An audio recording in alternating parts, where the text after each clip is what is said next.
प्यारे बच्चों, उम्मीद करते हैं कि आप सारे खैरियत से होंगे। आज जो टॉपिक हमने पढ़ना है that is very important topic. आज जो टॉपिक हम पढ़ेंगे बहुत ज़्यादा इंपॉर्टेंट होगा। गौर से देखिएगा। आज का जो टॉपिक है, आप मुझे देख रहे हैं मेरे YouTube चैनल के ऊपर शेरोज़ अब्दुल्ला के नाम से हमारा YouTube चैनल है। आपको लोगो नज़र आ रहा होगा डॉक्टर अकेडमी का। अच्छा, तो आज बिस्मिल्लाह करते हैं। हमारा जो टॉपिक है that is elastic coalition in one dimension. याद रखें कि it's kind of a lengthy derivation. इसमें हम लोगों ने करना क्या है, कल मैंने आपको जो बताया था उसमें हमने कहा था इलास्टिक कोलिजन क्या होता है, इलास्टिक कोलिजन क्या होता है और उसकी एग्जांपल्स क्या होती हैं। इलास्टिक कोलिजन में हमने कहा था कि काइनेटिक एनर्जी और मोमेंटम दोनों कंजर्व रहते हैं, ठीक है। Before and after kinetic energy और मोमेंटम में कोई चेंज नहीं आता, लेकिन इन इलास्टिक में क्या होता है, आपके पास जो मोमेंटम है वो तो कंजर्व रहता है लेकिन काइनेटिक एनर्जी कंजर्व नहीं रहती। अब जो हम डिस्कस करेंगे that is elastic collision in one dimension. क्या मतलब है इसका? इसका मतलब ये है कि आपके पास टू बॉडीज होंगे, दोनों बॉडीज एक दूसरे की तरफ आ रहे होंगे, कोलाइड करेंगे और कोलाइड करने के बाद सेम लाइन के ऊपर ऑपोजिट डायरेक्शन में मूव करना शुरू हो जाएंगे। अब मैं ये देखना चाहता हूं कि आफ्टर द कोलिजन पहले बॉडी की क्या वेलोसिटी होगी, आफ्टर द कोलिजन दूसरे बॉडी की क्या वेलोसिटी होगी। चलिए जरा उसको हम फाइंड आउट कर लेते हैं। देखिए, सबसे पहले आप कंसीडर करें कि टू ऑब्जेक्ट्स या two bodies of masses m1 m2. Consider two bodies with masses m1 and m2. दो बॉडीज कंसिडर करें, ठीक है। एक का मास m1 है और दूसरे का मास m2 है। चलिए मैं कहता हूं ये हमारे पास फर्स्ट बॉडी है, ये हमारे पास सेकंड बॉडी है, ठीक है। चलिए ये दोनों एक दूसरे की तरफ आ रहे हैं। मैं कहता हूं कि ये जो m1 बॉडी है ये u1 वेलोसिटी के साथ आ रहा है और जो m2 बॉडी है ये u2 वेलोसिटी के साथ आ रहा है। ये दोनों एक दूसरे के साथ कोलाइड करते हैं। ये कौन सा केस है? ये बिफोर कोलिजन का केस, ये बिफोर कोलिजन टू बॉडीज की स्टेट। चल मैं कहता हूं कि दोनों बॉडीज ने एक दूसरे के साथ क्या कर लिया, कोलाइड कर लिया। बोथ बॉडीज एक दूसरे के साथ क्या कर चुके हैं, वो कोलाइड कर चुके हैं।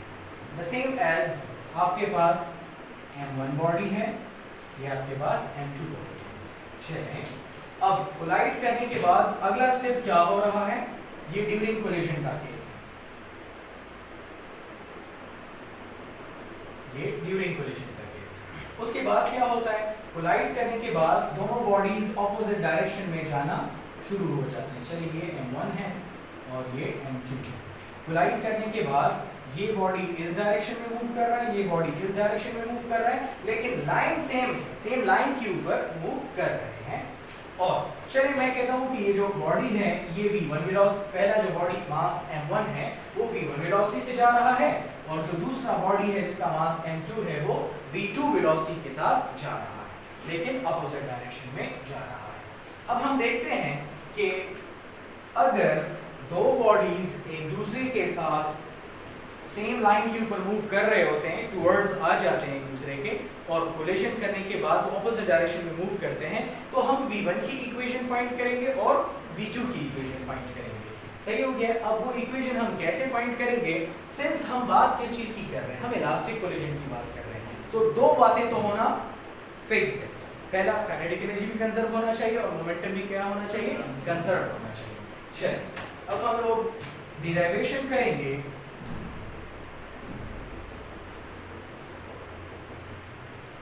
v1 फाइंड करने के लिए और v2 फाइंड करने के लिए हम लोगों ने क्या करना होगा, डेरिवेशंस को करना होगा। सही है। चलिए हम देखते हैं कि हमारे पास फॉर इलास्टिक कोलिजन क्या होता है।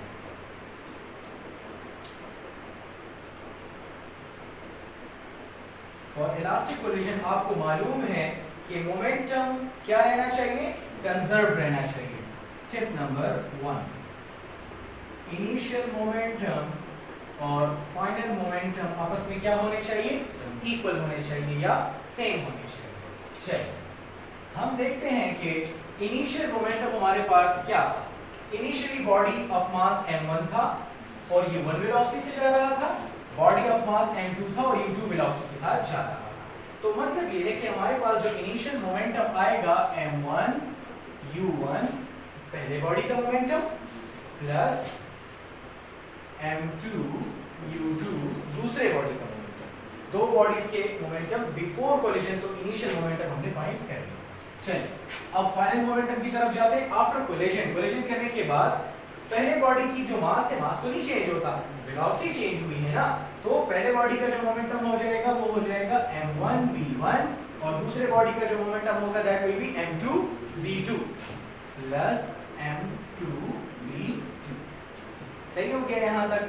अच्छा अब जरा गौर से देखिए, आपने क्या करना है, आपने शिफ्टिंग कर देनी है।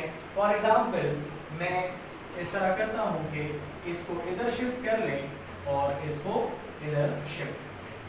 मैंने क्या किया, मैंने शिफ्टिंग कर दी, तो इधर क्या आ जाएगा हमारे पास m1 u1 minus m1 v1, ये आ जाएगा m2, ठीक है, m2 v2 minus m2 u2। सही कह रहा हूँ यहाँ तक? कोई मसला तो नहीं है? जरा गौर से देखिएगा। अच्छा मैंने यहाँ से m1 को कॉमन कर लिया, तो क्या रह जाएगा, u1 माइनस v1 रह जाएगा। यहाँ से मैंने m2 को कॉमन कर लिया, तो v2 माइनस u2 रह जाएगा, v2 माइनस u2 रह जाएगा। सही हो गया?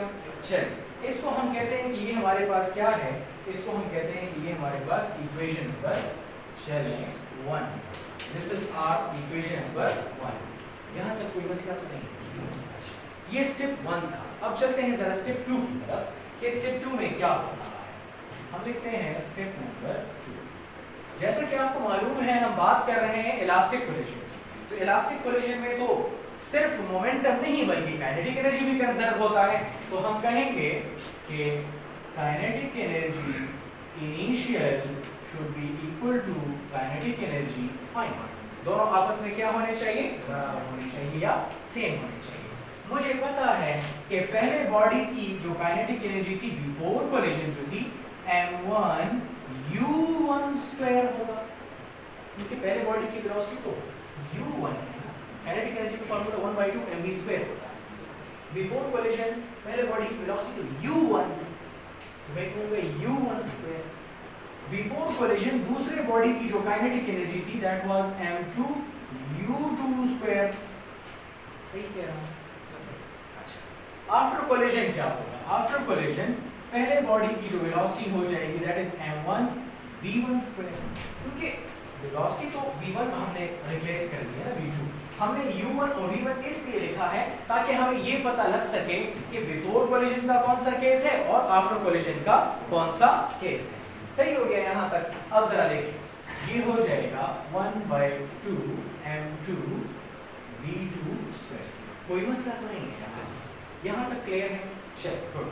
अब वही काम करें जो हमने पहले किया था, इसको इधर शिफ्ट कर लें और इसको आप इस साइड के ऊपर शिफ्ट कर लें। क्या आ जाएगा आपके पास? आपके पास आएगा कुछ इस तरीके से 1/2 m1 u1 square minus 1/2 m1 v1 square. ये क्या हो जाएगा 1/2 m2 v2 square minus 1/2 m2 u2 square. सही कह रहा हूं मैं? कोई मसला तो नहीं है ना यहाँ पर? चले ऐसा करते हैं कि यहाँ से मैं 1/2 को कॉमन कर लेता हूँ, 1/2 m1 को कॉमन कर लेता हूँ, तो इधर आ जाएगा u1 square minus v1 square. सही कह रहा हूँ? ये लेफ्ट साइड का हो गया। अब राइट साइड से मैं 1/2 m2 को कॉमन कर लेता हूँ, तो ये हो जाएगा v2 स्क्वायर माइनस u2। यहाँ तो कोई मसला तो नहीं, सही हो गया। चलिए मैं इसको कहता हूँ कि ये हमारा equation number 2, this is our equation number 2। ठीक है, एक ये इक्वेशन आ गई,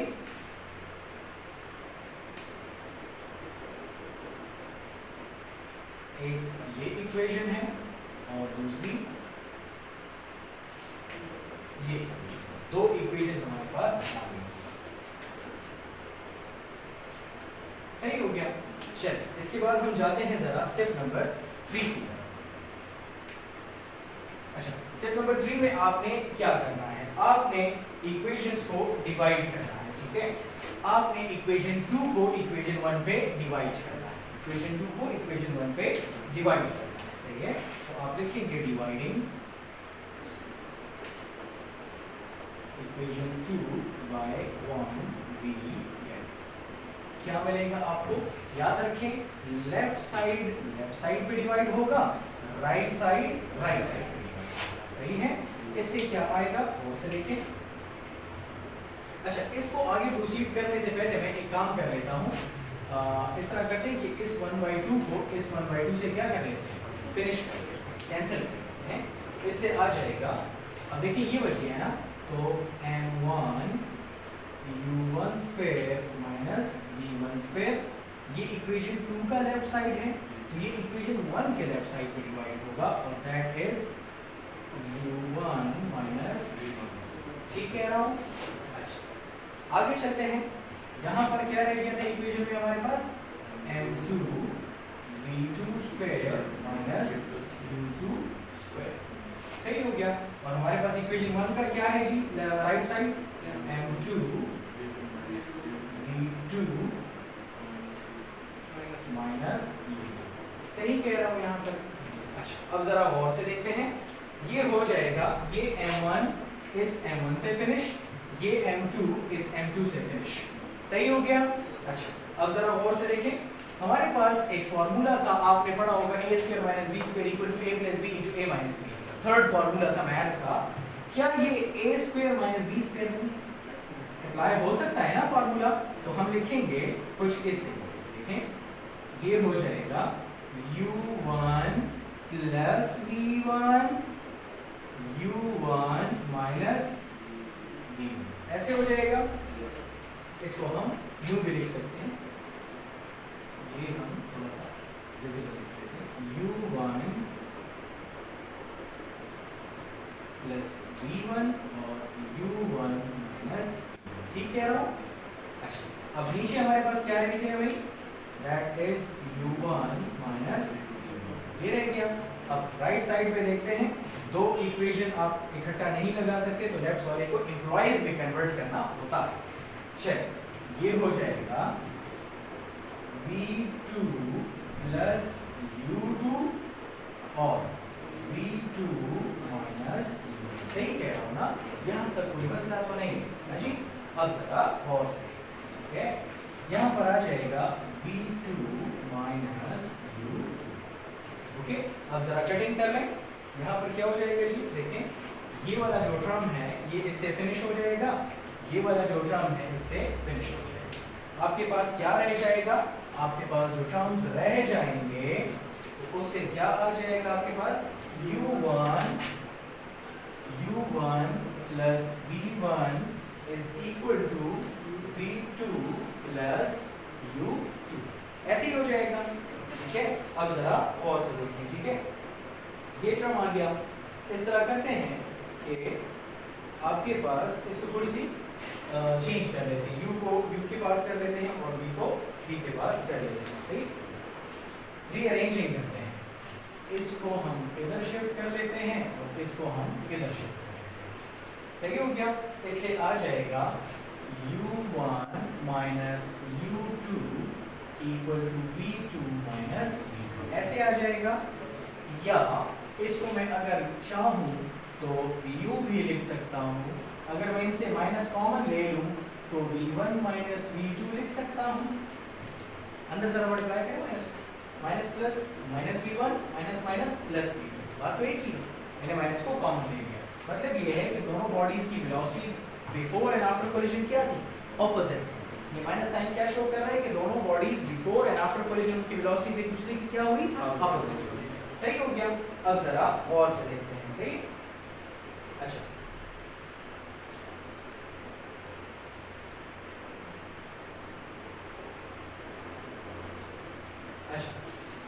इसको मैंने नाम दे दिया, इसको मैंने नाम दे दिया फॉर एग्जांपल इक्वेशन स्टार, इसका नाम दे दिया इक्वेशन स्टार।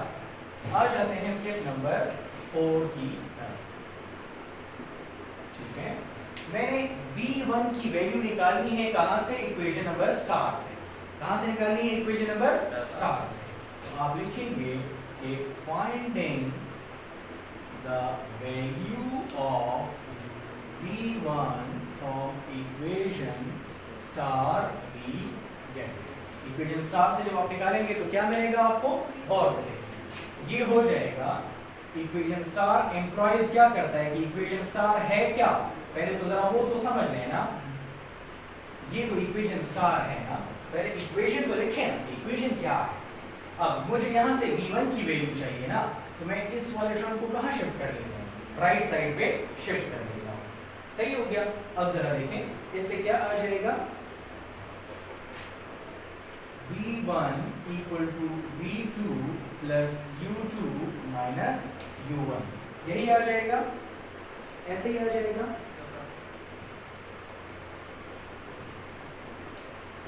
सॉरी, हमने यहाँ पर V2 की वैल्यू को फाइंड कर लिया था, सही है, तो इससे आ जाता। अच्छा, इसको मैंने क्या करना होगा, इस साइड पे शिफ्ट कर देना होगा, तो ये हो जाएगा U1 plus V1 minus V2, ऐसे हो जाएगा। U2 इक्वल टू V2, ऐसे आ जाएगा। अच्छा, क्या मैं इसको ऐसे लिख लूं कि V2 is equal to U1 plus V1 minus U2, लिख सकता हूँ, बात तो एक ही है। आ जाते हैं, ये वैल्यू आपने उठानी होगी, ये वैल्यू उठा लेंगे, ये जो आपको नजर आ रही है, ये वैल्यू उठाकर आपने कहां पर पुट कर लेना है। चलें, मैं कहता हूं कि ये वाली जो इक्वेशन थी ना, इसको मैं इक्वेशन नंबर ए का नाम दे देता हूं। क्या नाम देता हूं, इक्वेशन नंबर ए का नाम दे देता हूं, सही है। तो इस V2 की वैल्यू को हम उठाकर कहां पुट करेंगे, इक्वेशन नंबर ए में पुट करेंगे, सही हो गया। सो इससे आ जाएगा step number 5।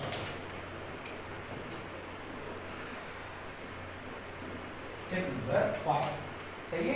Putting value of V2 in equation A. Putting value of V2 in equation A, we get. Equation A में जरा पुट करें तो ये हो जाएगा, इक्वेशन A में क्या लिखेंगे हम, इक्वेशन A में हम लिखेंगे M1 U1 plus M2 U2 is equal to M1 V1 plus M2 V2 की बजाय मैं क्या लिख लूंगा, U1 plus V1 minus U2। Am I right यहाँ तक? यहाँ तक सही हो गया। अच्छा, अब इस तरह करते हैं कि इसको हम अंदर मल्टीप्लाई कर देते हैं, सही है। ये हो जाएगा M1 U1 plus M2 U2 equal to M1 V1 plus M2 U2 plus M2 V1 minus M2 U2, सही हो गया। ये हमने क्या कर लिया, हमने इसको आपस में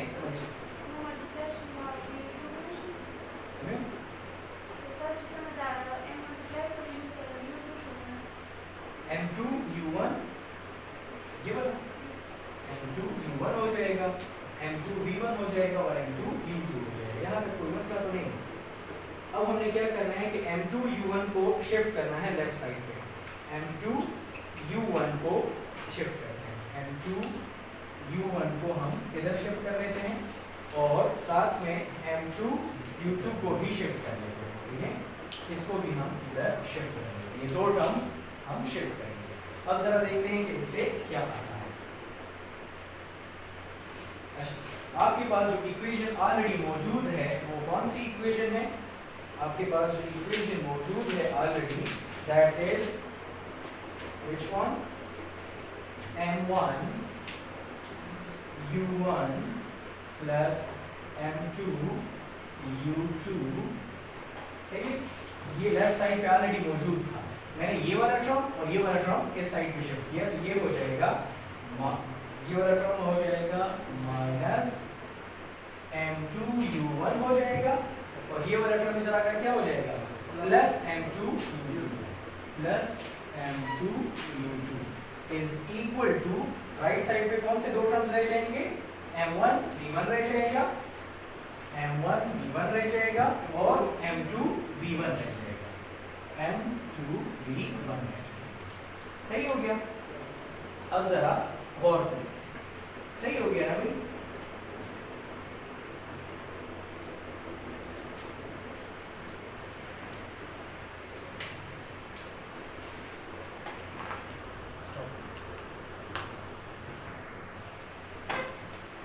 ओके, सो फर्दर प्रोसीड करते हैं।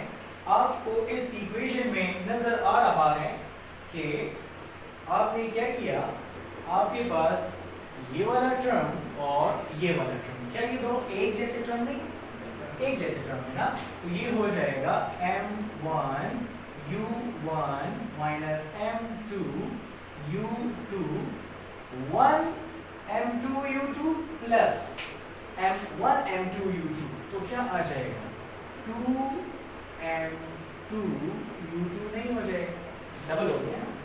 जिस तरह 1x प्लस 1x से 2x आता है, इसी तरह 1 ये दोनों जो टर्म्स हैं मैंने यहाँ पर लिख लिए, ये दोनों जो टर्म्स हैं मैंने यहाँ पर लिख लिए और इन दोनों को प्लस करके ये, यहाँ तक सही है? अच्छा, अब राइट साइड पे हमारे पास जो टर्म्स हैं that is m1 v1 plus m2 v1। सही हो गया? अब मैं इस तरह करता हूँ कि मैं इन दोनों से ये वाले जो टर्म फर्स्ट टू नजर आ रहा है ना, इससे मैं ले लेता हूँ u1 कॉमन, इससे मैं क्या ले लेता हूँ, u1 को मैंने कॉमन कर लिया, प्लस 2m2 u2 आ जाएगा और राइट साइड से मैंने क्या कॉमन कर लिया, v1 कॉमन कर लिया, तो यहाँ क्या रह जाएगा m1 plus m2 into v1 रह जाएगा। ऐसे ही हो जाएगा, ऐसे ही हो जाएगा। अच्छा, अब हमने क्या करना है, स्टेप नंबर 6 की तरफ आए।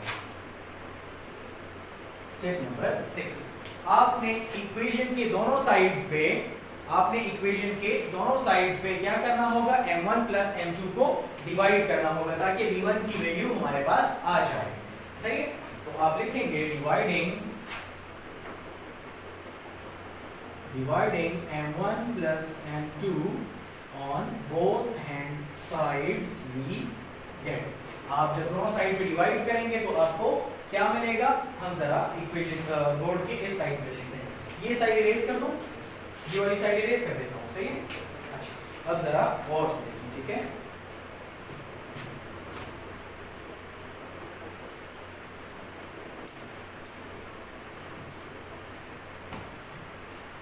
हमने m1 प्लस m2 को बोथ साइड पे डिवाइड करना है, ठीक है? तो जरा देखते हैं कि हमारे पास लेफ्ट साइड क्या है। लेफ्ट साइड जो मुझे नजर आ रहा है that is m1 minus m2, ठीक है, bracket u1 plus 2m2 u2 is equal to m1 plus m2 v1। मैं क्या करता हूं, मैं इस साइड पर भी m1 प्लस m2 डिवाइड कर देता हूं और इस साइड के ऊपर भी डिवाइड कर देता हूं कुछ इस तरीके से। सही हो गया? सही हो गया है ना? अब जरा देखिए, ये दोनों टर्म्स क्या हो जाएंगे, फिनिश हो जाएंगे। यहाँ पर क्या रह जाएगा, v1 रह जाएगा। सही हो गया? अब याद रखें, आपको मालूम है ना कि a माइनस b को अगर मैं z पे डिवाइड करूंगा तो मैं ऐसे भी लिख सकता हूं a by z minus b by z। लिखा जा सकता है, डिनोमिनेटर को दोनों टर्म्स के नीचे लिखा जा सकता है। तो ये जो m1 प्लस m2 है ना, इस टर्म के लिए अलग से लिख लें और इस टर्म के नीचे अलग से लिख लें। ठीक हो गया? अब जरा गौर से देखें, इससे आ जाएगा m1, इससे आ जाएगा m1 minus m2 u1 divided by m1 plus m2 plus 2m2 u2 divided by m1 plus m2। सही हो गया? और यहाँ पर क्या रह जाएगा, v1 रह जाएगा। ठीक है? या इसको मैं यूं भी लिख सकता हूं, या आप इसको यूं भी लिख सकते हैं कि v1 is equal to m1 minus m2 into u1 divided by m1 plus m2 plus 2 m2 u2 divided by m1 plus m2। बेटा ये जो हमने इक्वेशन निकाल ली, this equation is used for finding the velocity of first body after collision। after collision के बाद first body की जो वेलोसिटी है वो फाइंड करने के लिए हम ये इक्वेशन यूज कर सकते हैं। सही हो गया, ये हमने डिराइवेशन की for finding the final velocity of first body after collision. सही हो गया। आपके पास जो इक्वेशन आपको मिलेगी वो जो नजर आ रही है दैट इज, मैं इस इक्वेशन की बात कर रहा हूं। चलिए ये तो हमने आफ्टर कोलिजन फर्स्ट बॉडी की वेलोसिटी फाइंड की। आफ्टर कोलिजन सेकंड बॉडी की कैसे फाइंड करेंगे, मतलब v2 की बात कर रहा हूं। किसकी बात कर रहा हूं, v2 की बात कर रहा हूं कि v2 कैसे फाइंड आउट करेंगे। सही हो गया ना। अच्छा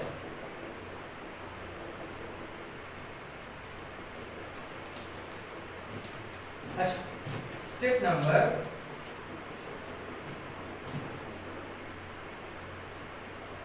7, स्टेप नंबर 7 की तरफ आते हैं।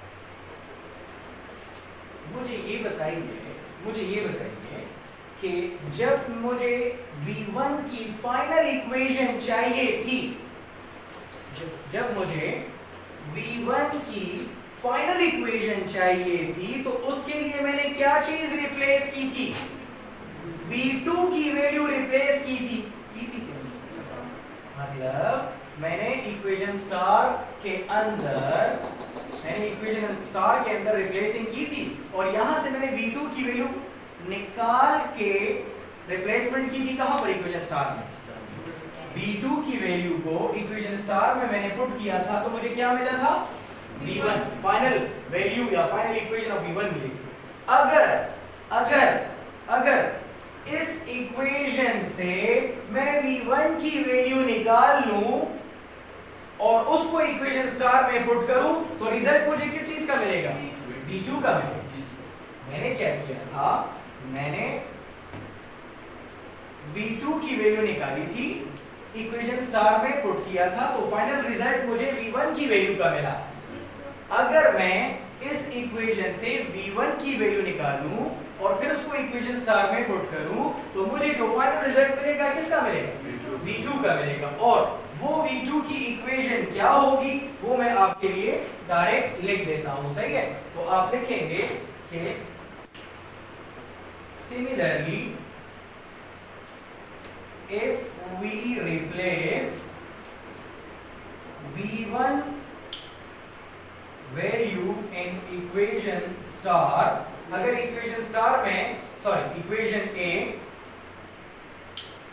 अगर मैं इक्वेशन ए में v1 की वैल्यू रिप्लेस करूं, we will get final equation for v2। हमें किसकी फाइनल इक्वेशन मिल जाएगी, v2 की फाइनल इक्वेशन मिल जाएगी। और वो आप खुद कर सकते हैं, जिस तरीके से मैंने ये वाला किया उसी तरीके से आप वो दूसरा वाला पार्ट कर दीजिएगा। तो आपके पास जो फाइनल इक्वेशन आएगी that will be v2 equal to 2m1 u1 divided by m1 plus m2 minus m1 minus m2 divided by m1 plus m2 और साथ में u। अगर आप क्या करेंगे, अगर आप यहां से v1 की वैल्यू निकाल लें और इक्वेशन a में पुट कर लें तो जो फाइनल रिजल्ट मिलेगा आपको वो किसका मिलेगा, v2 का मिलेगा। और वो ये इक्वेशन होगी।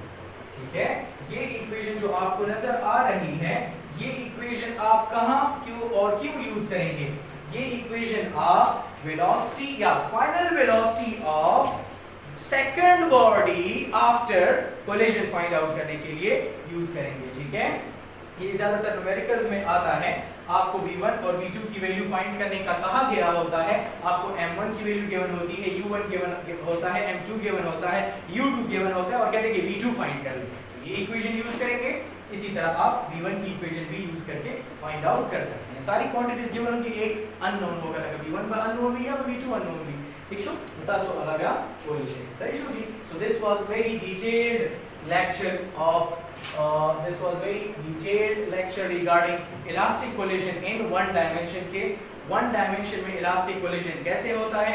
Elastic collision in one dimension का मतलब ये है कि दो बॉडीज एक दूसरे की तरफ अप्रोच कर रहे थे और एक दूसरे से स्ट्राइक या कोलाइड करने के बाद दोनों जो है एक ही डायरेक्शन में रिबाउंस हो गए, ऑपोजिट डायरेक्शन में चले गए। बिफोर कोलिजन उनकी जो वेलोसिटीज थी वो u1 और u2 थी, लेकिन आफ्टर कोलिजन उनकी जो वेलोसिटीज हैं that became v1 and v2, सही है। उसके बाद हम लोगों ने इसके लिए डिराइवेशन की कि v1 की इक्वेशन कैसे फाइंड करेंगे, v2 की इक्वेशन कैसे फाइंड आउट करेंगे।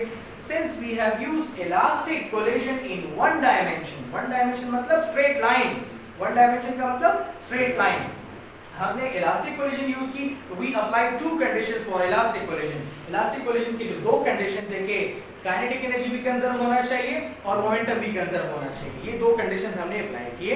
पहले कंडीशन में हमने क्या किया था, पहले कंडीशन में हमने ये शो किया कि जो मोमेंटम है इनिशियल और फाइनल मोमेंटम आपस में क्या होना चाहिए, सेम होना चाहिए, ठीक है। चलिए मैंने कहा कि ये पहले बॉडी का मोमेंटम बिफोर कोलिजन, ये दूसरे बॉडी का momentum before collision must be equal to the final momentum. Final momentum पहले बॉडी का should be equal to final momentum दूसरे बॉडी का, ये दोनों आपस में बराबर है। मैंने क्या किया, मैंने इस थर्ड टर्म को लेफ्ट साइड पे शिफ्ट किया और इस सेकंड टर्म को राइट साइड पे शिफ्ट किया। I got this equation, मुझे ये इक्वेशन मिल गई, सही है। इन दोनों से मैंने क्या किया, मैंने m1 को कॉमन कर लिया तो ये इक्वेशन मिल गई। इन दोनों से मैंने क्या किया, m2 को कॉमन किया तो ये इक्वेशन मिल गई, ठीक है। यहाँ तक इसको मैंने इक्वेशन नंबर 1 का नाम दे दिया। यहाँ तक कोई मसला तो नहीं है, हाँ। अच्छा बेटा, इलास्टिक कोलिजन के लिए जो सेकंड कंडीशन होती है that is kinetic energy should be conserve. Kinetic energy क्या होनी चाहिए, कंजर्व होनी चाहिए। तो मतलब इनिशियल काइनेटिक एनर्जी फाइनल के इक्वल होनी चाहिए। अब इनिशियल काइनेटिक एनर्जी तो एक बॉडी का नहीं है ना, दो बॉडीज का है। तो मुझे मालूम है कि जो काइनेटिक एनर्जी का फार्मूला होता है 1/2 mv²। इस फार्मूले में m mass of the body होता है, v velocity of the body होता है। वेलोसिटी के लिए कोई भी नोटेशन यूज किया जा सकता है। मैं कहता हूं कि मैं तो बिफोर कोलिजन की बात कर रहा हूं, तो बिफोर कोलिजन डायग्राम में तो मैंने पहली बॉडी की वेलोसिटी u1 लिया हुआ था, तो मैं कहूंगा 1/2 m1 u1²। बिफोर कोलिजन दूसरे बॉडी की वेलोसिटी तो मैंने u2 ली हुई थी, तो मैं कहूंगा 1/2 m2 u2²। लेकिन कोलिजन करने के बाद वेलोसिटी तो मैंने चेंज ली हुई थी, पहले बॉडी की वेलोसिटी मैंने v1 ले रखी थी, दूसरे की वेलोसिटी मैंने v2 रखी थी, ताकि सिर्फ उसको डिफरेंशिएट किया जा सके कि हम कौन से केस की बात कर रहे हैं। हम इधर बात कर रहे हैं हाँ जी बिफोर कोलिजन की या आफ्टर कोलिजन, इसलिए मैंने एक को u रखा दूसरे को v रखा ताकि मुझे समझने में आसानी हो, ठीक है। तो मैंने फाइनल आफ्टर कोलिजन मैंने क्या कहा, 1/2 m1 v1² पहली बॉडी का काइनेटिक एनर्जी, आफ्टर कोलिजन दूसरे बॉडी की जो काइनेटिक एनर्जी होगी that will B 1/2 m2 v2²। सही हो गया यहाँ तक। अच्छा वही काम करेंगे जो ऊपर किया था, थर्ड वाले को इधर शिफ्ट करें, सेकंड वाले को राइट में मैंने शिफ्ट किया। यहाँ तक कोई मसला तो नहीं है ना। इससे देखिए 1/2 m1 u1², ये वाला इधर आकर -m1 v1² हो जाएगा, ये वाला टर्म अपनी जगह पर है, इस वाले टर्म को जब उधर शिफ्ट करेंगे तो ये बन जाएगा। इन दोनों से मैंने क्या कॉमन किया, 1/2 m1 कॉमन किया, इन दोनों से मैंने 1/2 m2 कॉमन किया। यहाँ पर मेरे पास रह जाएगा u1² माइनस v1², यहाँ पर रह जाएगा v2² माइनस u2², ठीक है बेटा। यहाँ तक इसको मैंने इक्वेशन 2 का नाम दे दिया। 1/2 से कट, आपके पास ये इक्वेशन रह जाती है m1 u1² minus v2², m2 v2² minus u2²। Dividing equation 2/1, equation 2 को मैंने 1 पे डिवाइड कर दिया, लेफ्ट साइड पे डिवाइड होगा, राइट साइड राइट पे डिवाइड होगा। इक्वेशन 2 का लेफ्ट साइड ये है, मैंने लिख लिया, सही है। अब इक्वेशन 1 के लेफ्ट साइड को देखो, that is m1 u1 minus v1, मैंने उस पर डिवाइड कर दिया। इसी तरह इक्वेशन 2 का राइट साइड मैंने लिख लिया, फिर इक्वेशन 1 के राइट साइड को मैंने क्या कर लिया, डिवाइड कर दिया। यहाँ तक सही किया ना, कोई मसला तो नहीं था, बहुत सही। ये m1 m1 से फिनिश, ये m2 m2 से फिनिश, कोई मसला तो नहीं। अच्छा क्या रह गया u अब देखिए बेटा ये फार्मूला है, थर्ड फार्मूला अप्लाई करेंगे, a square minus b square equal to a plus b into a minus b। तो इसको मैं लिख सकता हूं u1 plus v1 u1 minus v2। ठीक हो गया यहां तक। अच्छा नीचे क्या है u1 माइनस v1। ठीक हो गया यहां तक। अब राइट साइड पे आओ, ये भी फार्मूला है, तो ये हो जाएगा v2 plus u2 v2 minus u2 और डिवाइडेड बाय क्या v2 माइनस u2। सही हो गया। ये दोनों टर्म्स सेम है तो कट कर लिए, ये दोनों टर्म्स सेम है तो कट कर लिए। आगे चलते हैं, हमारे पास जो रह जाएगा u1 प्लस v1 रह जाएगा, यहाँ पर v2 प्लस u2 रह जाएगा। इसको मैंने इक्वेशन नंबर स्टार का नाम दे दिया। अब ये वाला टर्म u को एक साइड पे करे, v को दूसरे साइड पे करे, कर लिया। यहाँ पर मैंने देखिए लेफ्ट साइड पे u1 माइनस u2 है और राइट साइड पे v1 माइनस v2 है। सही हो गया, मैंने माइनस कॉमन कर लिया। अब आप सोच रहे हैं मैंने क्यों कॉमन किया? अंदर मैं लिख सकता हूँ v1 माइनस v2, मल्टीप्लाई करें सर, अंदर माइनस प्लस माइनस v1 ऊपर लिखा हुआ है, माइनस माइनस प्लस v2 ऊपर लिखा हुआ है। मैंने माइनस कॉमन कर लिया सिर्फ ये शो करने के लिए कि बिफोर कोलिजन बॉडी की वेलोसिटीज का डायरेक्शन डिफरेंट था, आफ्टर कोलिजन बॉडी की वेलोसिटीज का डायरेक्शन क्या हो गया? डिफरेंट।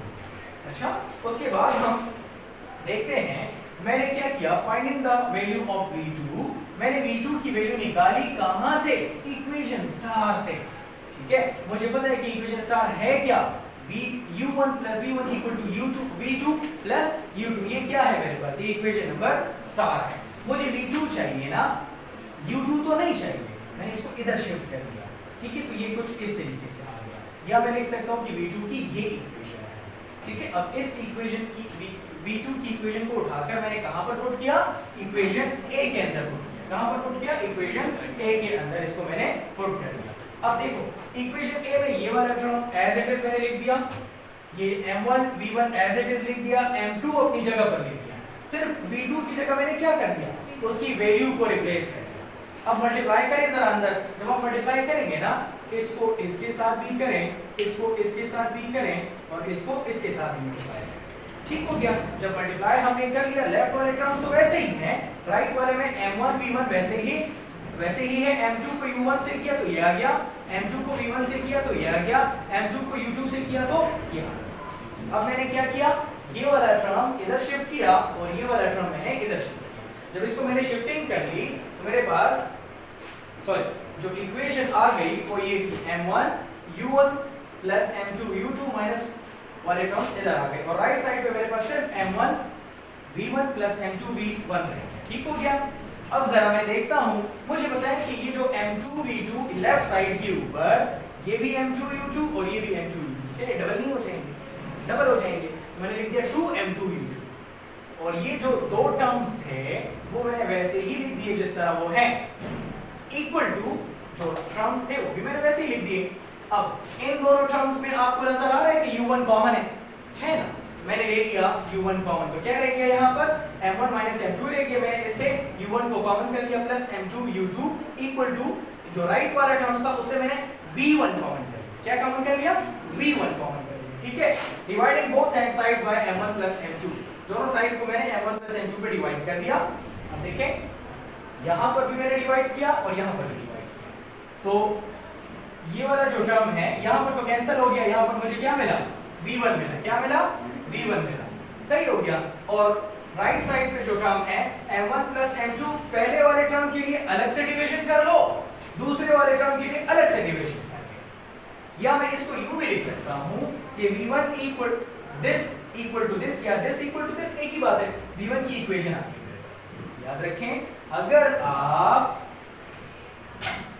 इक्वेशन स्टार से v2 की वैल्यू निकालकर इक्वेशन a में पुट करोगे तो जो फाइनल रिजल्ट मिलेगा वो v1 का मिलेगा। अगर इक्वेशन स्टार से मैं v1 की वैल्यू निकालूं और उसको फिर इक्वेशन a के अंदर पुट करूं तो मुझे किसकी वैल्यू मिलेगी? v2 की वैल्यू मिलेगी।